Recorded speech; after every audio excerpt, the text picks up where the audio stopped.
Investing in cinemas without cinema knowledge is injurious to you, your family, and the audience too.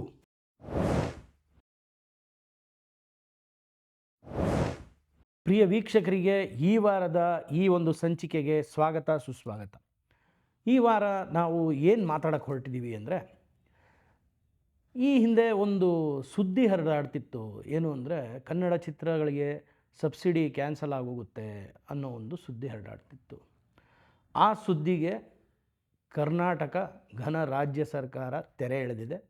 ಯಾಕೆಂದರೆ ಮೊನ್ನೆ ನಡೆದಂಥ March 6ನೇ ತಾರೀಕು budget ಮಂಡನೆ ಮಾಡುವಾಗ ಅದಕ್ಕೆ ಸ್ಪಷ್ಟೀಕರಣ ಕೊಡೋದ್ರ ಮೂಲಕ 2026ನೇ ಸಾಲಿನ ತನಕ ಸಬ್ಸಿಡಿಯ ಹಣವನ್ನು ಕನ್ನಡ ಚಿತ್ರರಂಗಕ್ಕೆ ನೀವು ಕೊಡಬೇಕು ಅಂಥೇಳಿ 20 ಕೋಟಿ ರೂಪಾಯಿಗಳನ್ನು ಮೀಸಲಿಟ್ಟಿದ್ದೀವಿ ಅಂತ ಅನೌನ್ಸ್ ಮಾಡಿದೆ. ಸೊ ಇವಾಗ 2021 ತನಕ ಮಾತ್ರ ಅನೌನ್ಸ್ ಆಗಿತ್ತು. 22, 23, 24, 25, 26 ಅಂದರೆ 5 ವರ್ಷಗಳ ಸಬ್ಸಿಡಿ ಹಣವನ್ನು ನಾವು ಕೊಡ್ತೀವಿ ಅನ್ನೋ ಘೋಷಣೆನೂ ಮಾಡಿದ್ದಾರೆ.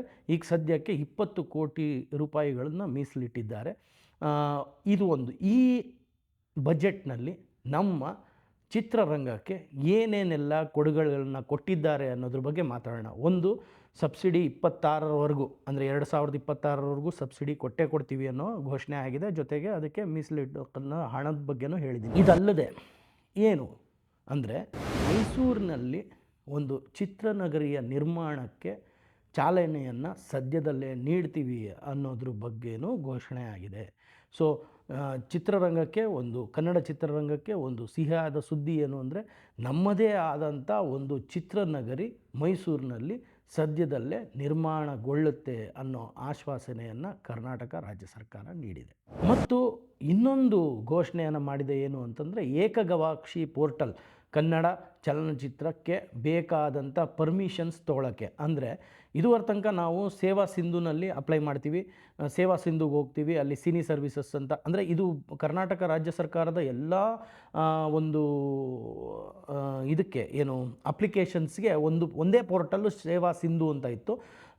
ಆ ಸೇವಾ ಸಿಂಧುಗೆ ಹೋಗ್ತೀವಿ, ಅಲ್ಲಿ ನಾವು ಆ ಪೋರ್ಟಲಲ್ಲಿ ಹೋಗಿ ನಮ್ಮ ಸಿನಿ ಸರ್ವಿಸಸ್ ಏನೇನಿದೆ ಅದರಲ್ಲಿ ಅಪ್ಲಿಕೇಶನ್ಸ್ ಏನು ಮಾಡಬೇಕು ಅದು ನೋಡಿದಾಗ ಶೂಟಿಂಗ್ ಪರ್ಮಿಷನ್ಗೆ ಬೇಕಂತ ಅಪ್ಲಿಕೇಶನ್ನ ಓಪನ್ ಮಾಡಿ ಅಲ್ಲಿ ಬೇಕಾದಂಥ ದಾಖಲೆಗಳನ್ನ ಅಪ್ಲೋಡ್ ಮಾಡಿ, ಅದಾದ ನಂತರ ಕರ್ನಾಟಕ ರಾಜ್ಯ ಸರ್ಕಾರಕ್ಕೆ ಏನು ಫೀಸ್ನ ಪೇ ಮಾಡಬೇಕು ಆ ಫೀಸ್ನ ಪೇ ಮಾಡಿ ಆ ನಂತರ ಪರ್ಮಿಷನ್ ಪಡ್ಕೊಳ್ತಕ್ಕಂಥದ್ದು ವಾಡಿಕೆ ಇತ್ತು. ಆದರೆ ಈಗ ಸಿನಿ ಮಿತ್ರ ಅನ್ನೋ ಒಂದು ಪೋರ್ಟಲ್ನ, ಏಕಗವಾಕ್ಷಿ ಪೋರ್ಟಲ್ನ ನಿರ್ಮಾಣ ಮಾಡೋಕ್ಕೆ ಆಗಲೇ ಅನುಮತಿ ಕೊಟ್ಟಿದ್ದಾರೆ. ಆಗಲೇ ಅದ್ರದ್ದು ವೆಬ್ಸೈಟು ನಿರ್ಮಾಣಗೊಳ್ತಾ ಇದೆ.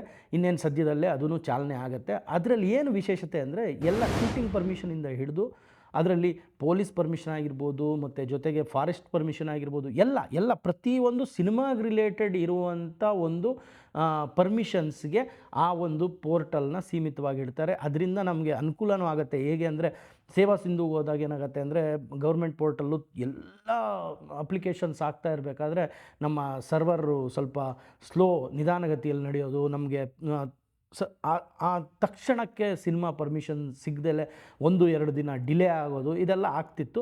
ಬಟ್ ಯಾವಾಗ ಅದಕ್ಕೋಸ್ಕರನೇ ಒಂದು ಸಿನಿ ಪೋರ್ಟಲ್ನ ಸಿನಿ ಮಿತ್ರ ಅನ್ನೋದನ್ನ ಒಂದು ಓಪನ್ ಮಾಡ್ತಾರೋ ಆವಾಗಿಂದ ಸಿನಿಮಾ ಪರ್ಮಿಷನ್ಸ್ಗೆ ಅನುಕೂಲ ಆಗುತ್ತೆ ಅನ್ನೋದು ನನ್ನ ಅನಿಸಿಕೆ. ಮತ್ತೊಂದು ವಿಶೇಷವಾದ ಒಂದು ಕೊಡುಗೆ ಕರ್ನಾಟಕ ಸರ್ಕಾರ ಕೊಡ್ತಾ ಇದೆ.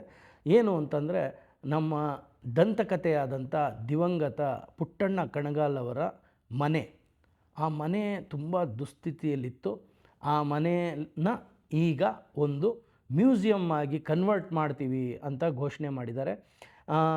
ಇದರಲ್ಲಿ ಸುಮಾರು ನಾನು ನೋಡ್ದಂಗೆ ವೀರೇಶ್ ಅಂತ ಚಿತ್ರಲೋಕ.comನ ಸಂಪಾದಕರು ಯಾರಿದ್ದಾರೆ ಅವರು ಒಂದು ವಿಶೇಷ ಎಪಿಸೋಡ್ ಮಾಡ್ತಾರೆ ಚಿತ್ರಲೋಕ.com ಎಂಬ ಯೂಟ್ಯೂಬ್ ಚಾನಲ್ನಲ್ಲಿ. ಅದರ ನಿರೂಪಣೆಯನ್ನು ಜೈಸಿಂ ಮುಸ್ರಿ ಅವರು ಮಾಡ್ತಾರೆ. ಅವರು ಪುಟ್ಟಣ್ಣ ಕಣಗಾಲ್ ಅವರ ಆ ಒಂದು ಹಳ್ಳಿಗೆ ಹೋಗಿ ಅವರ ಮನೆಯ ದುಸ್ಥಿತಿಯನ್ನು ತೋರಿಸಿ, ಈ ಥರ ಒಂದು ದಂತಕಥೆ ಆದಂಥ ಒಬ್ಬ ನಿರ್ದೇಶಕನ ಮನೆ ಈ ಸ್ಥಿತಿಯಲ್ಲಿದೆ, ಇದನ್ನು ಒಂದು ಮ್ಯೂಸಿಯಂ ಮಾಡಬೇಕು ಅನ್ನೋ ಒಂದು ಸಜೆಷನ್ ಕೊಟ್ಟಿರ್ತಾರೆ ಸುಮಾರು ಹಿಂದೆ ಅವರು ಒಂದು ಎಪಿಸೋಡ್ ಮಾಡಿದಾಗ. ಅದು ಒನ್ ಆಫ್ ದ ರೀಸನ್ಸ್ ಇರ್ಬೋದು. ನಮ್ಮ ಚಿತ್ರರಂಗಕ್ಕೆ ಸಂಬಂಧಪಟ್ಟಂಥ ಯೂಟ್ಯೂಬ್ ಚಾನಲ್ಸ್ ಯಾವುದಿದೆ, ಅದು ಈ ಥರ ಒಂದು ಪ್ರಸಾರ ಮಾಡಿದಾಗ ಅದರ ಕಡೆ ಗಮನ ಸೆಳೆದು ಸರ್ಕಾರ ಈ ಒಂದು ನಿರ್ಧಾರವನ್ನು ತೊಗೊಂಡಿರ್ಬೋದು. ಅದಕ್ಕೋಸ್ಕರ ಸರ್ಕಾರಕ್ಕೆ ನಾವು ಧನ್ಯವಾದಗಳನ್ನ ಹೇಳಬೇಕು. ಯಾಕೆಂದರೆ ಪುಟ್ಟಣ್ಣ ಕಣಗಾಲ್ ಅವ್ರನ್ನ ನೋಡಿಕೊಂಡು ಬೆಳೆದಂಥವರು ಸುಮಾರು ಜನ ನಮ್ಮ ಕನ್ನಡ ಚಿತ್ರರಂಗ ಕಡೆ ಬರ್ತಾ ಇರ್ತಾರೆ ಮತ್ತು ಇದ್ದಾರೆ ಕೂಡ. ಸೊ ಅದೊಂದು ಮ್ಯೂಸಿಯಂ ಆದರೆ ಅಲ್ಲಿ ಪುಟ್ಟಣ್ಣ ಕಣಗಾಲ್ ಅವರ ಬಗ್ಗೆ ಪುಸ್ತಕಗಳು ಮತ್ತು ಅವರು ಪಡೆದಂಥ ಪ್ರಶಸ್ತಿಗಳು ಅದನ್ನೆಲ್ಲ ಹೋದಾಗ, ಆ ಒಂದು ಜಾಗಕ್ಕೆ ಹೋದಾಗ ಎಲ್ಲ ವೀಕ್ಷಣೆ ಮಾಡಿ ಕಣ್ ತುಂಬ್ಕೋಬೋದು. ಆದ್ದರಿಂದ ಧನ್ಯವಾದಗಳನ್ನ ಹೇಳ್ತೀನಿ. ಇನ್ನೊಂದು ವಿಷಯ ಏನು ಅಂತಂದರೆ, ಕರ್ನಾಟಕ ರಾಜ್ಯ ಸರ್ಕಾರ ಟಿಕೆಟ್ ಪ್ರೈಸಿಂಗ್ ಸ್ಲ್ಯಾಬ್ನ ಕ್ಯಾಪಿಂಗ್ ಅಂತ ಮಾಡಿ ಅದನ್ನ 200 ರೂಪೀಸ್ ಆ್ಯಂಡ್ ಇನ್ಕ್ಲೂಡಿಂಗ್ GST 235 ರೂಪೀಸ್ಗೆ ಒಂದು ಸ್ಲ್ಯಾಬ್ ಅಂತ ಮಾಡಿದರು.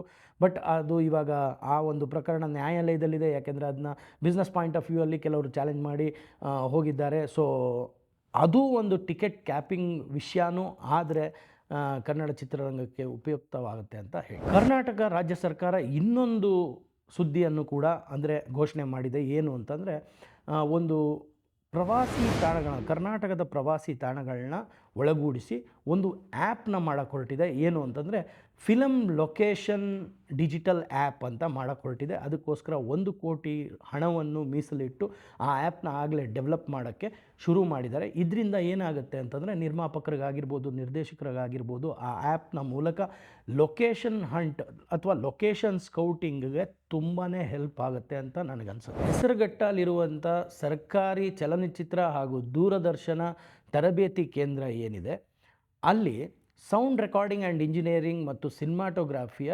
ಕೋರ್ಸಸ್ಗಳಿವೆ. ಅದಕ್ಕೆ ಅತ್ಯಾಧುನಿಕ ಏನೇನು ಎಕ್ವಿಪ್ಮೆಂಟ್ಸ್ ಬೇಕೋ ಆ ಎಕ್ವಿಪ್ಮೆಂಟ್ಸ್ನೆಲ್ಲ ಒದಗಿಸ್ಕೊಡ್ತೀವಿ ಅಂತ ಈ ಬಜೆಟಲ್ಲಿ ಘೋಷಣೆ ಮಾಡಿದ್ದಾರೆ. ಎಷ್ಟೋ ಜನ ವಿದ್ಯಾರ್ಥಿಗಳಿಗೂ ಅಲ್ಲಿ ಆ ಒಂದು ಪ್ರಯೋಜನನ ಪಡಿಬೋದು.